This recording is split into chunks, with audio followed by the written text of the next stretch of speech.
Hello everyone and welcome back to our channel. We are continuing an ongoing series of classes that we actually started back in October, which is sort of a overview of a modern holiday and how we got there. We basically cover how the celebrations of ancient cultures blended, merged, and syncretized to become the modern version of the holiday.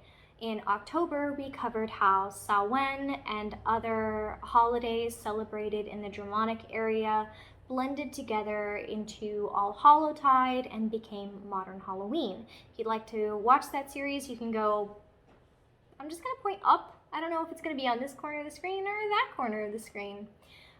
Then starting this month in December, we began a series on how Saturnalia, Sol Invictus, the January Calends in Rome, and then the Germanic festivities and the early Christian festivities blended together into what we consider Christmas now. We've done 2 classes so far in the series on this particular evolution of a holiday. This is the 3rd, and today we are beginning our exploration of the early Christian beliefs and how they were celebrated and how that evolved into what we recognize today. So we're going to go ahead and start in Rome. In the last History of Religion class series, we covered a lot of the details around the conversion of the Roman Empire to Christianity. We're not going to cover the same details in depth again here, as we have a limited amount of time to cover a great deal of material before the holiday is over. I have kind of a ticking clock on this class series. Instead, we will touch on the details relevant to the development of Saturnalia, Sol Invictus, and the January Calends, and how they merged with the early Christian celebrations surrounding the celebration of the birth of Christ. Whew, right. So Constantine, the first Roman emperor to embrace Christianity, who ruled some or all of the Roman Empire from 306 to 337 CE, ended the Roman persecution of the Christians. In the decades that followed Constantine's formal declaration of tolerance for Christianity, the Christians began building public places of worship rather than hiding in their homes or in secret public places that were private. They created the public displays of a priestly caste with vestments and public performances of their faith. Christianity started to be in a position to contend openly with the other dominant religions of the area and the era. The religious authorities of early Christianity were suddenly able to debate theology and argue the superiority of their own faith compared with everyone else's. Christmas arose as the celebration of Christ's birth in the wake of Constantine's public conversion. The dating of the Filicalis calendar suggests that Christmas developed either within Constantine's lifetime or very shortly after his death. The first recorded Christmas celebration, so the celebration of Christ's birth, was in Rome on December 25th in 336 CE. It was recorded in the book that we just described, the Filicalis calendar, which was commissioned in 354 CE by a wealthy Christian called Valentinus of Rome. The book he purchased wasn't, any old text. It wasn't just a random book, but a very, very special volume, handwritten, beautifully bound, and the first book ever that we know of, like the first recorded in human history, to have full-page pictures. Valentinus's book also contained a list of important Roman religious festivals. The 25th of December is described in this book as the birth date of Christ in 2 places. The book is referred to either as the Chronograph of 354 also as the chronography, the calendar of 354, the Filicalis, the Codex Calendar of 354, the chronography of 354, or the Filicalian calendar. And it is a compilation of chronological and calendrical texts created by the calligrapher and illustrator Furius Dionysius Filicalis. The original illustrated manuscript is unfortunately lost. We don't have it anymore, but several copies have survived. The term, the Calendar of Filicalis, is sometimes used to describe the whole collection and sometimes used to describe just the sixth part, which is the calendar itself. The information in the book was drawn from both civil and Christian sources, and it included, among other things, as we said, the list of the Roman holidays, but also all of the Roman bishops and the Roman consuls, a table of dates for Easter, lists of Christian martyrs and their burial locations, pictures of the 4 capital cities of the Roman Empire, and pictures of Emperor Constantine II and his vice emperor. The text and illustrations are actually available online. Like, you can go look. Now again, what you'd be looking at is the copies of the book and then those digitally archived, but it is really neat. Given the Christian attitude towards birthdays, which we'll be getting into in just a few minutes because it's actually relevant, it's interesting to note the list of Christian martyrs and of Roman bishops are arranged by the date of their death, but they're arranged around the birth date of Christ. One of the 2 mentions of the 25th of December being recognized as Christ's birth date in Rome in the book is placed at the beginning of the list of death dates of martyrs. Thus, by that time, when this book was commissioned, December 25th seems to have been the beginning of the Christian liturgical calendar, and the annual listing of the death dates of martyrs would run from December 25th one year to December 25th the next year, with the birth of Christ as both the ending of the year and the beginning of the year. So on the list of death days of the martyrs, and I'm just going to read the English translation because nobody needs me struggling through Latin today. 8th day before the calends of January, which would be December 25th by that calculation, birth of Christ in Bethlehem of Judea. This is the oldest reference to Jesus' birth as an annual feast day. The other mention in the Filicalian calendar of December 25th as the birth date of Jesus Christ comes in a chronological listing of the consuls of Rome.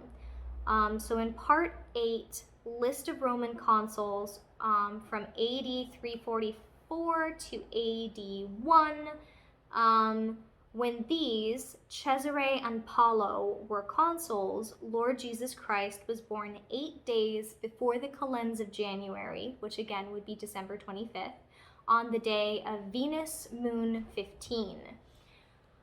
We have no other document on this. This is the oldest and clearest reference to, like, hey, Jesus was being celebrated as being born on this date, and it was written down describing an event that had already occurred within Constantine's lifetime, but the book was created after Constantine's lifetime. Not long after, but, a few years. We have no document in which Constantine or a bishop of Rome tells us exactly why the celebration of the birth date of Jesus Christ was placed on December 25th. It may have had something to do with the winter festivities already in place, but there isn't, a document that proves that. Constantine, previous to his conversion, was very, very attached to Sol Invictus and something called the Imperial Cult. We talked about this in the previous class. I'm not going to get too much in depth here, but he shaped the first 3 quarters of his reign around the worship of Sol Invictus and the idea that the emperors were backed by the divine authority of the power of the sun and the sun deity. It's likely that he was also influenced by the spread of the Mithraic mysteries. Constantine's saying to his empire, okay, actually we're going to come up with a holiday that announces that Rome is backed by one superior god that incorporates elements of the sun and light gods that everyone is already worshipping, might have been one way of unifying worship throughout a very divided empire. If Constantine had announced the conversion of the empire and then also demanded that everyone give up Saturnalia, Sol Invictus, and the January Calends and stop having this majorly important, majorly significant, and majorly fun period of celebration, he likely would have faced broad spread resistance from the majority population of his empire. Instead, he said, okay, we have some people worshiping Mithras, and some people worshiping Sol Invictus, and some people worshiping Jesus, and some people worshiping all manner of other things, all with these midwinter festivities. So we're just going to say that all the trappings of it are really for one particular religion, and not look too closely at what's happening underneath. It should be noted, however, that there is no historical evidence to support one way or the other definitively whether or not Christians were already celebrating Christ's birth on that date, either prior to Aurelian marking the date for Sol Invictus or before Constantine's conversion. Historians have been debating the matter for centuries.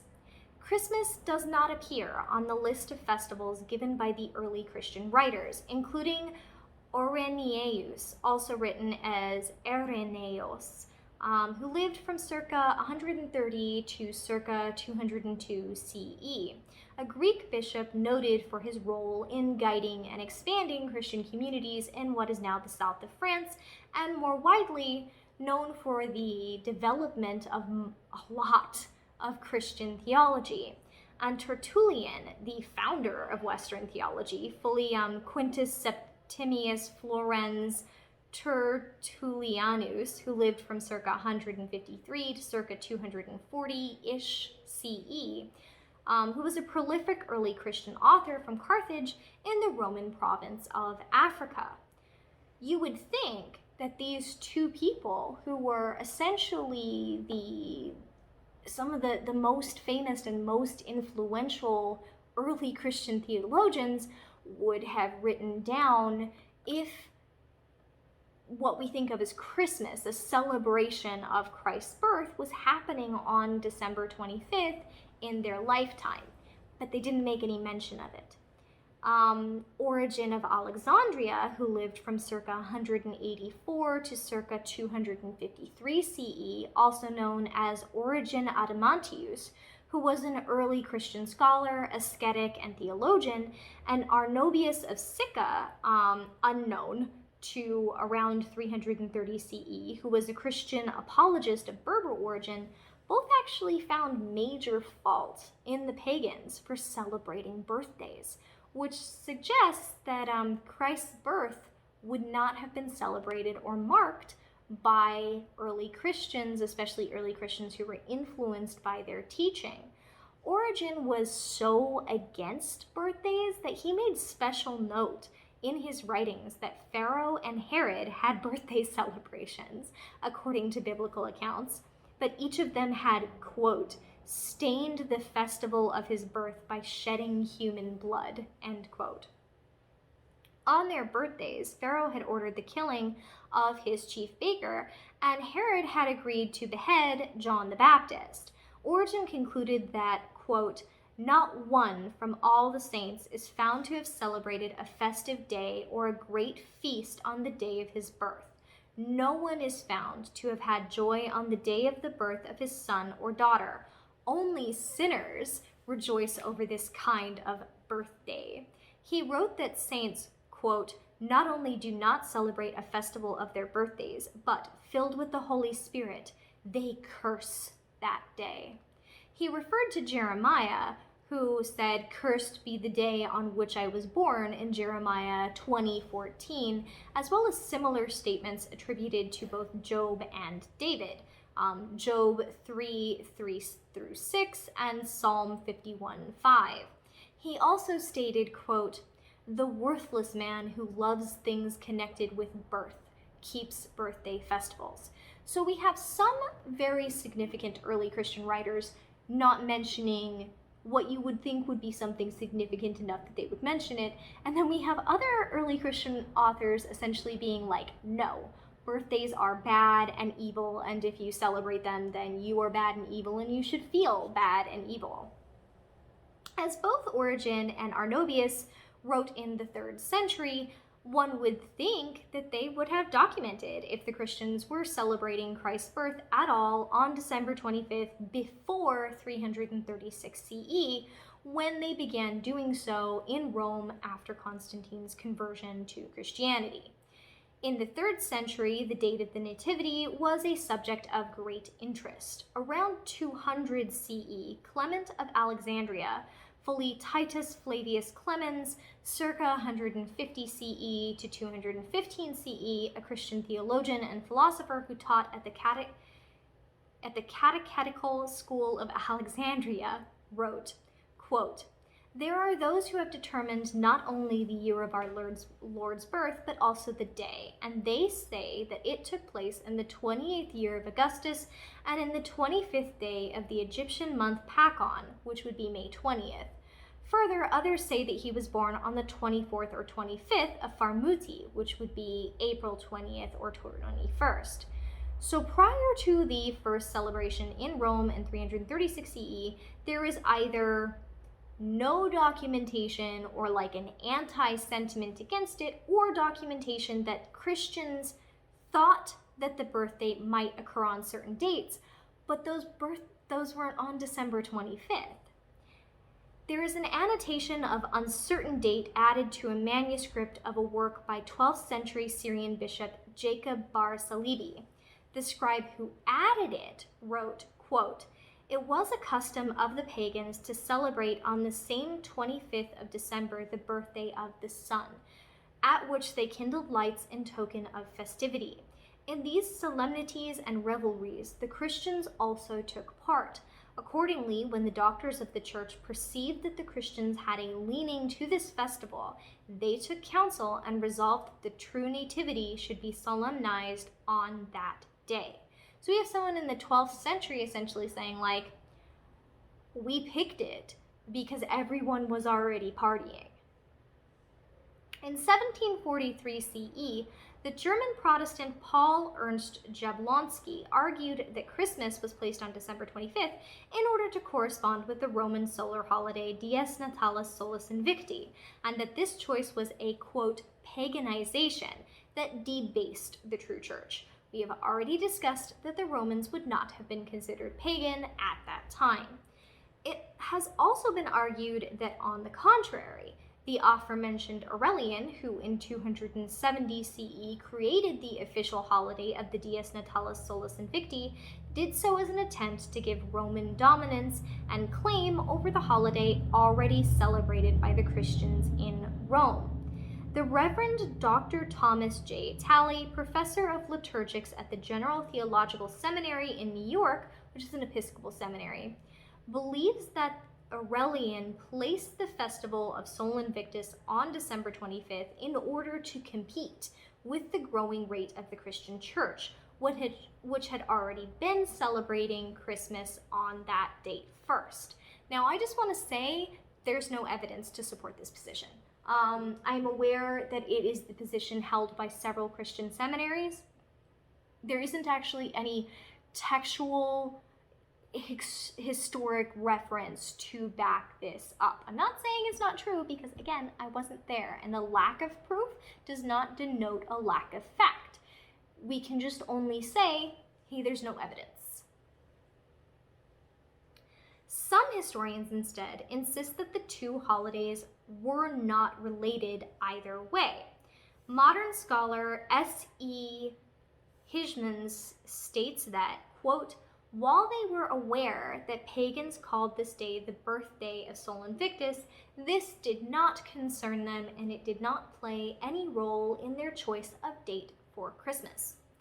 Some historians claim that Whoever decided that it would be official, the date was chosen because it was 9 months after March 25th, the date of the vernal equinox and a date linked to the conception of Jesus. This is now called the Annunciation. The Annunciation, also referred to as the Annunciation to the Blessed Virgin Mary, the Annunciation of Our Lady, or the Annunciation of the Lord, is a Christian celebration of the announcement by the Archangel Gabriel to the Blessed Virgin Mary that she would conceive and become the mother of Jesus. In the judgment of the Church of England's Liturgical Commission, the date was chosen this way. The Oxford Companion to Christian Thought also noted the uncertainty about the order of precedence between the celebration of Christ's birth and Sol Invictus, stating that the hypothesis that December 25th was chosen for celebrating the birth of Jesus on the basis of belief that his conception occurred on March 25th, quote, potentially establishes the 25th of December as the Christian festival before Aurelian's decree, which, when promulgated, might have provided for the Christian feast both opportunity and challenge. So why was determining the date of Christ's birth so important to the early church? During the early arguments about the nature of Christ, including at the First Council of Nicaea, a council of Christian bishops convened in the Bithynian city of Nicaea, which is now Iznik, Turkey, by the Roman Emperor Constantine I in 325 CE. This is kind of importantly 1 year before the first for sure celebration of Christ's birth on December 25th in Rome.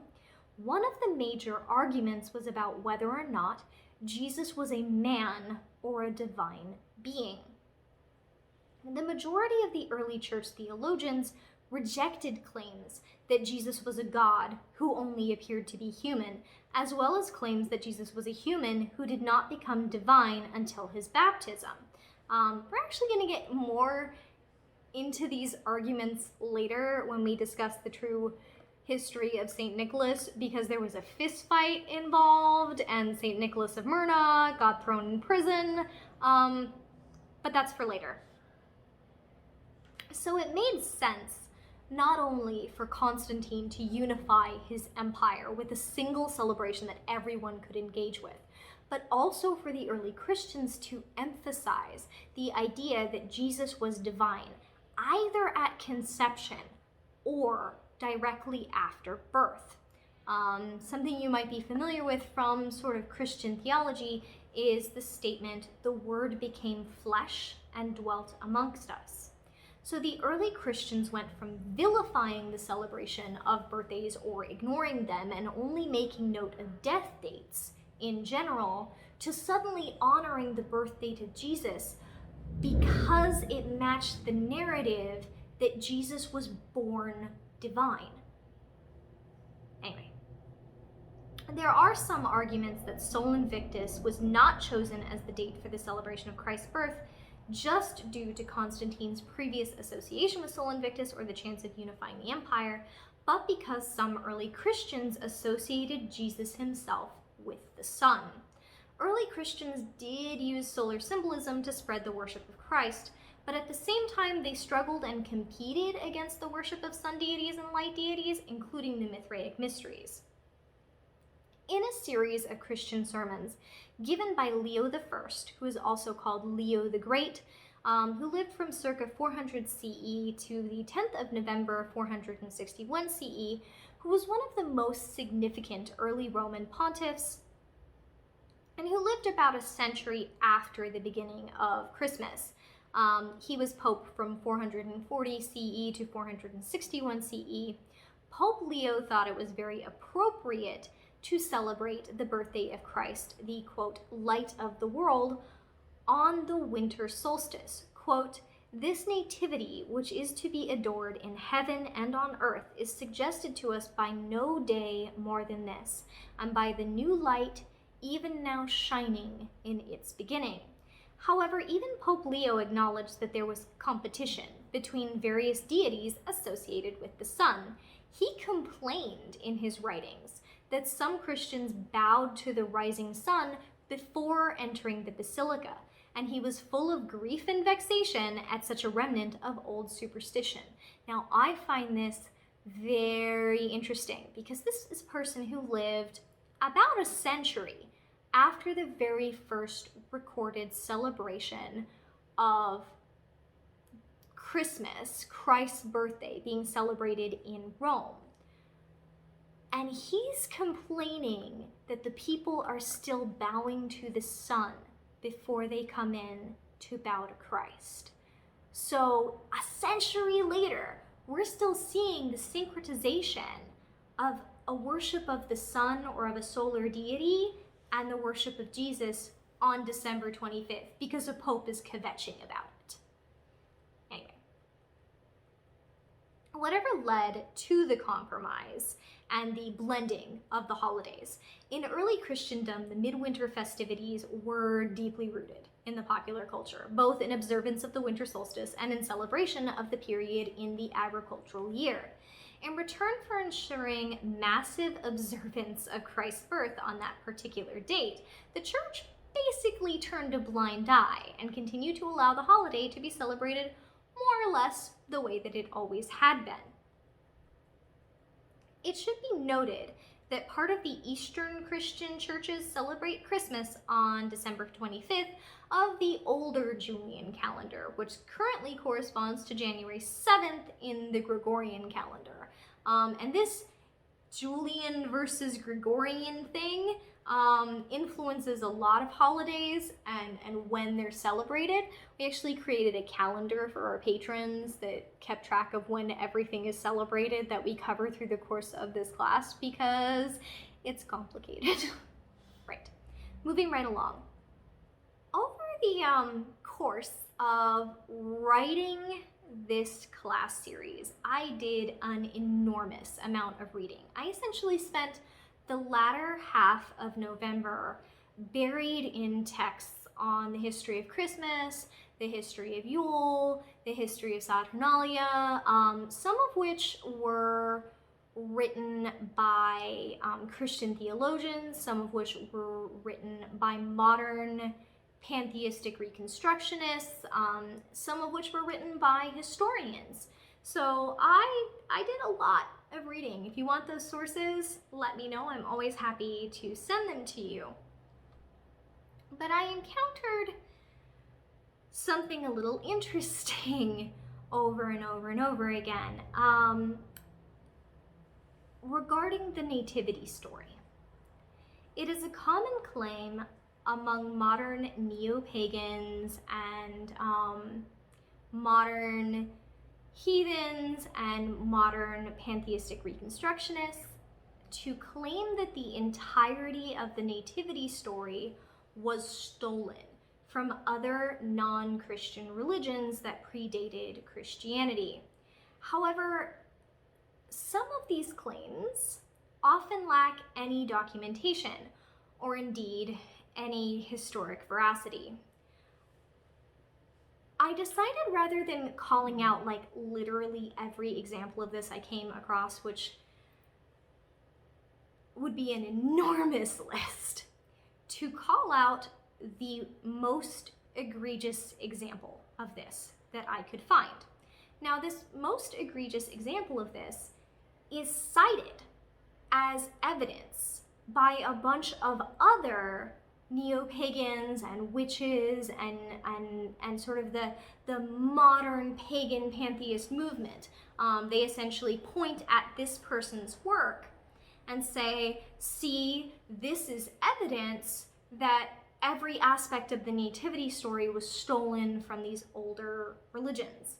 So I read the book, and then I gave the book to Ian, because Ian's funnier than I am. So this was constructed with his help. Now, normally, I don't call out authors directly. I normally sort of say, hey, I'm seeing a similarity of ahistorical claims across the majority of pagan literature. But nah, I'm calling this out directly because it's so bad. So the following examples are taken from the Heathen's Guide to Christmas by William Hopper, which I literally could have just taken a red marker through because it's bad. I'm gonna be clear when I'm quoting him and then what I have to say about it. So right now I'm quoting him. Scenario 1. Born on December 25th to a virgin mother, this great man later sacrificed his life so he could save all humanity from eternal torment. He died at Easter of acute crucifixion and descended for 3 days into the underworld. On Easter Sunday, he rose again. To commemorate this heroic story, his followers wore an image of him being crucified, and he was symbolically eaten by his followers in the form of bread during services. Answer: Attis, a Phrygian god from Asia Minor. If anyone said Jesus, point your finger, laugh, and sign yourself up for 5 points. That one was pretty obscure though. To be fair, let's jump ahead a bit to the actual time of Jesus. End quote. Now I'm talking. I just want to be really clear. This is a blatant misrepresentation of Attis.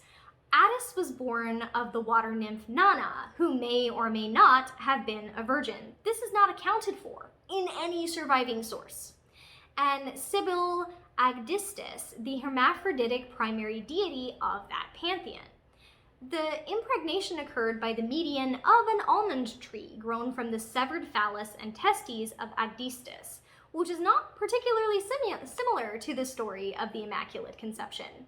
Attis died of self-inflicted wounds caused in his madness upon Sibyl and Agdistis revealing themselves to him in a fit of jealousy upon his intended marriage, including autocastration. Accounts of his fate vary, Attis's fate, including that he was changed into a fir tree, that he was miraculously healed, and that he was brought back post-mortem. However, it is generally agreed that after his resurrection, if he was resurrected, he became the eunuch consort to Sibyl Agdistis, which is the parental figure, which is really different than the story of Christ. Like, that, there is no crucifixion. There's no virgin birth. None of that's true. Moving right along. Once again, I'm quoting.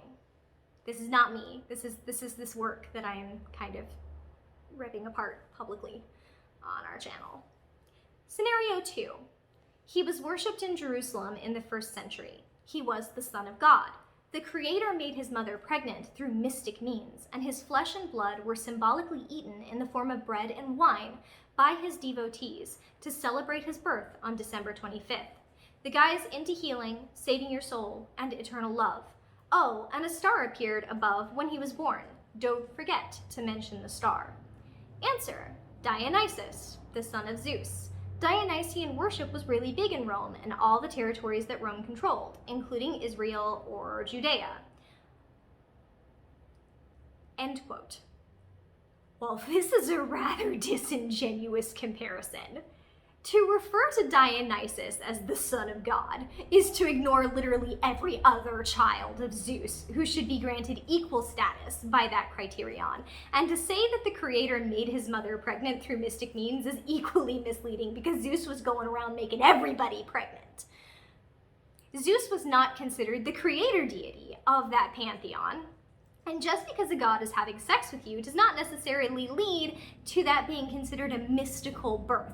Like, that's one of the interesting things about the Christ narrative, is that Yahweh is not said to have had sex with Mary. I mean, there are actually sects of Christianity where he is said to have sex with Mary, but that's relatively rare. Generally, this is considered like no sex was had, she was a virgin and got pregnant via the will of God. That's not what happened with Zeus and like any of his stories of impregnation. Anyway, additionally, wine was drunk at all of his celebrations, as it was one of his primary domains, and bread was specifically crafted as part of his celebrations. It just happened to be long, narrow, and phallic-shaped, to be eaten at the rural Dionysia, which did occur around the winter solstice, but not in honor of the deity's birth, as the date of his birth does not appear to be recorded. So this is one of the most disingenuous comparisons I've literally ever read. Like, also, like, Wow, you're gonna compare eating dick-shaped bread?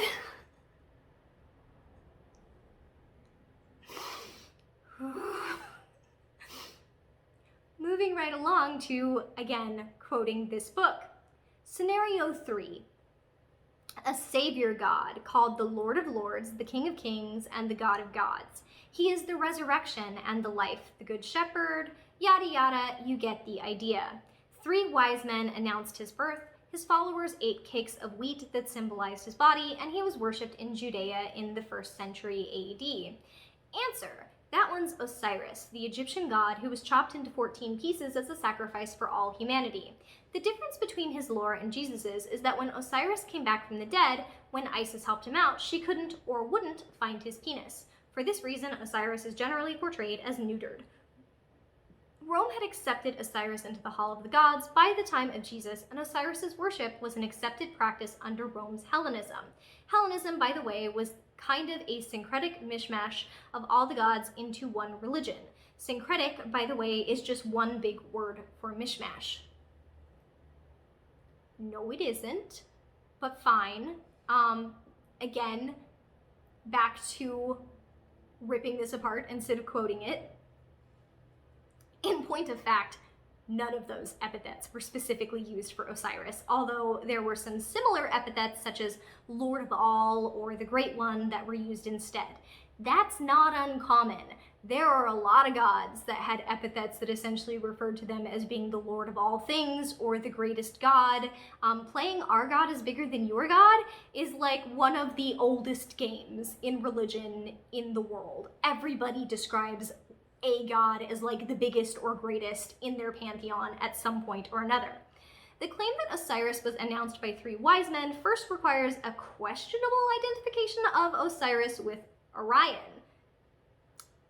And then the willingness to accept 3 stars of the belt of the constellation as being wise men announcing his birth. There is no evidence of Eucharistic ceremony associated with Osiris, and after his supposed resurrection, he remained as the god of the dead, rather than walking on earth. The fact that Roman religion was syncretic is acknowledged, but irrelevant to how badly construed this comparison is. Here's the thing, I'm not even going to argue that there are similarities across various religions. In fact, that's one of the things that our classes often talk about. But saying that there are similarities does not mean that it is okay to just completely misconstrue the story of a god. All right, moving right along, quoting again. Okay, that's 3 virgin births and 3 resurrections, and we're still not up to the late great JC. Here comes my favorite. Scenario 4. A guy born of a virgin on December 25th. Popular day for virgin births, huh? As an adult, he casts out demons, cures people, and walks on water. He was killed to save all humanity, came back from the dead, then ascended into heaven. He'll come again to judge the living and the dead, and his kingdom will have no end. Answer. Mithras, the god of Mithraism, also associated with Zoroastrianism. It was from this religion that Christianity stole the bulk of its lore. Mithras was the sole Invictus or unconquerable sun. He did battle on behalf of humanity, died a martyr, and rose again. His story comes complete with 12 apostles, a Last Supper, the wise men, and the shepherd's bit. His godly father, Ahura Mazda, was the one true god, except for that other pesky god he kept having trouble with. End quote. We just covered the history of Sol Invictus, and did it develop as sort of an answer to the Mithraic cult? Okay, that's one theory, but it was definitely at least sort of the Roman version. Mithras and Sol Invictus are not the same figure. This is also more complicated in general to argue against, as Mithraism was a mystery cult, and no known writings survive, allowing us to judge Mithraic practices in their own words. We don't have any records from the people who worshipped Mithras. Instead, we have accounts written by early Christian apologists that claim that similarities between Mithraic practices and Christianity's who would have had a motive to portray Christianity as similar to established and accepted religious practices. A Christian apologist was someone who was essentially saying, please don't kill us for being Christian. We're actually quite similar to how you all worship anyway. That's one way that apologists apologized for Christianity. We do know that Mithras' birth was celebrated on the 25th of December. However, he was believed to have been born from solid stone rather than from a human woman. While the reports of his miracles and teachings do seem to be similar to those of Christ, we must again remember that these reports were not the first-hand accounts of beliefs and are therefore potentially unreliable. Even those unreliable accounts do not support the claims of the epithets listed or the wise men or the shepherds attending his birth. Moreover, accounts of his having 12 apostles and of his death and resurrection come from a much later historical period, and the former may be influenced by his painted portrayal with the 12 classical zodiac signs. Therefore, although the date of the celebration of the birth is the same, and there are similar displays of divine power associated with the two figures, attempting to identify the stories of Mithras and Jesus is a time-honored tradition that nevertheless appears to be one of indulgence in exaggeration and falsification. Oh, and Ahura Mazda is the creator and without equal, but not actually the only deity within Mithraism. So, like, not the one true God. That's not accurate.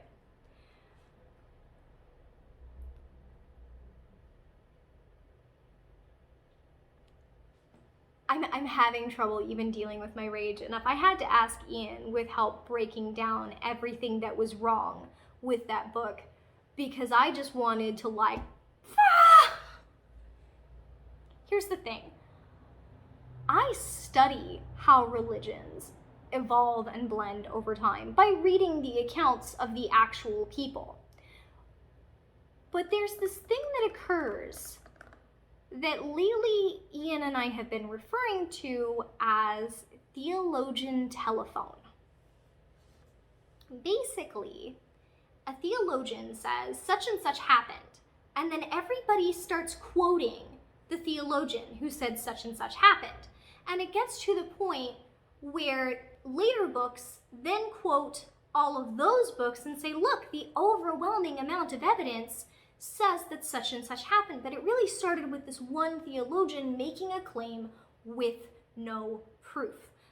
We've talked about this in some of our other classes, how it'll even get to the point where someone writes an online scholarly article claiming that there's evidence of this because this one theologian claimed it, and then everybody starts citing the peer-reviewed academic document, and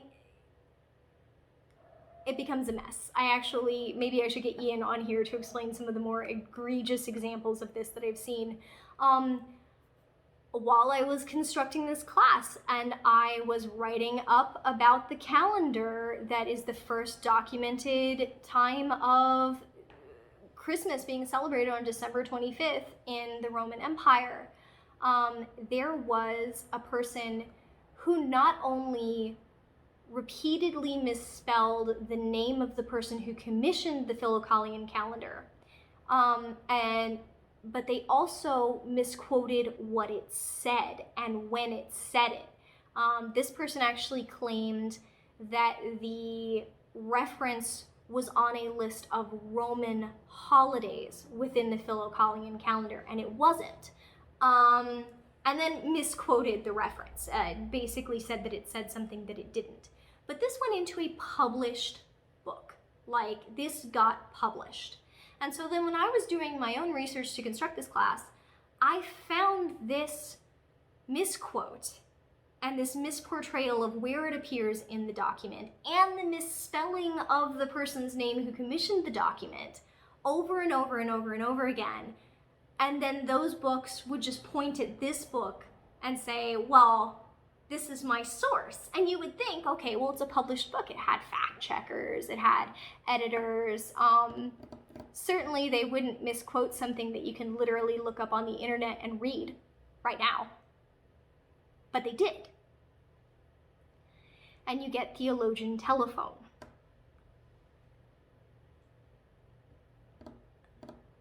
not saying I'm perfect. I'm gonna get things wrong in the class. But this book went beyond theologian telephone. This was a bad faith misportrayal of ancient religions to push the narrative that Christianity stole every aspect of the nativity story. And whether you like Christians or not, you don't just get to lie about historical record, about ancient religions to back up your dislike, except that this person did, and then this person is being cited in articles on pantheos. And this lie is spreading, and it pisses me off. So, like I said, I'm not perfect, but I'm at least trying to argue in good faith. That person is not. Okay, I think that that's actually going to end our class today. And what I'm going to do in the next class is pick up on the early Christian nativity story, what we actually know. Like, what did it really say? Is there any historical proof to support it? And who the hell the Magi were? Okay. Thank you all for tuning in and listening to me get very, very angry at that particular author. And be safe out there, everyone. I hope that you have a wonderful holiday, whatever you celebrate.